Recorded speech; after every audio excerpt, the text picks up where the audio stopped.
সুদের টাকা দিয়ে তো অনেক বড় বাড়ি করলাম, এবারটা তো কুরবানি দিচ্ছি, তা জাকাত তো দিতে হবে।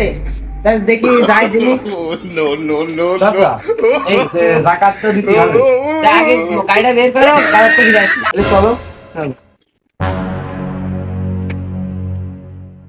খালি চাচা অটো চলো যাই। বাজারটা ঘুরে আসি।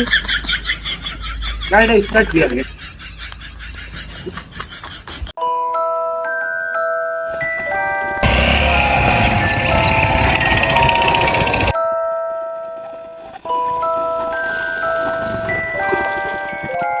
আসসালামু আলাইকুম ভাই।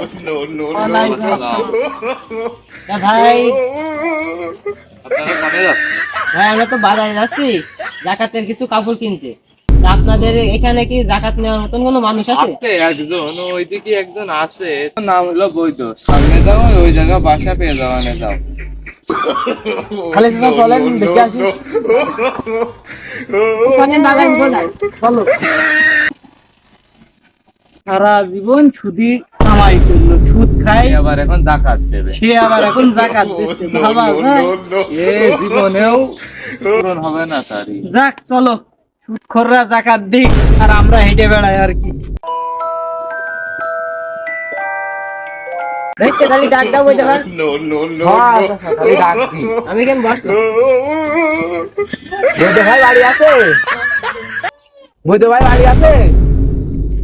হ্যাঁ ভাই আসি, দাঁড়াও আমি আসছি। কাটি। হ্যাঁ ভাই কি হয়েছে? তা ভাই আপনার নাম কি বৈদ্য? জি আমার নাম বৈদ্য। তা ভাই কি বিষয়? তা চাচা, আমরা তো কিছু জামা কাপড় মনে করো যে জাকাত দেওয়ার জন্য আসছি। এখন ভাই ওই যে জাকাত দেবে। আমাদের লোক কয়জন আছে আর ছেলে কয়জন মেয়ে কয়জন একটু বলো। ভাই সত্যি জাকাত দেওয়া বাদ দিয়ে আমাদের কয়টা টাকা দিয়ে যান, আমরা কিছু খেয়ে বাঁচি। পড়াশোনা পরে হবে, আগে আমাদের কিছু টাকা দেন, আমরা খেয়ে বাঁচি। ভাই জাকাত তো আমরা কাপড় চোপড় ছাড়াই লেগে টাকা আমাকে দিই না। আহ, তা ভাই আল্লাহ রসুল বলে গিয়েছেন যে তুমি একজনকে জাকাত দাও, সে যেন পরবর্তীতে স্বাবলম্বন হতে পারে। খালি ভাই আপনার কথা আমরা একমত। তা কি বলেন ভাই? যে আমি একমত। তাহলে আমরা আপনার যেটা চেয়েছেন এটাই দেবো ইনশাআল্লাহ। আসসালামু আলাইকুম ভাই, তাই থাকে। আচ্ছা, যাই হোক। আচ্ছা, তাহলে ভাই গাড়ি স্টার্ট করো। আচ্ছা, ঠিক আছে।